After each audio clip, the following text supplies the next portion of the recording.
Magandang araw sa inyong lahat. Narito ang ating latest update kay President Rodrigo Roa Duterte. Ito ngayon ang isa sa latest na isiniwalat ni Atty. Fanlilio na kung saan may panibagong pasabog ngayon si Atty. Fanlilio kay President Bongbong Marcos. Narito ang isa sa mga nakakagulat na pasabog ni Atty. Fanlilio.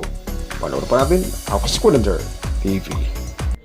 So, lahat ng ginagawa ng ICC, lahat ng ginagawa ng gobyerno kaugnay dito ay puro illegal.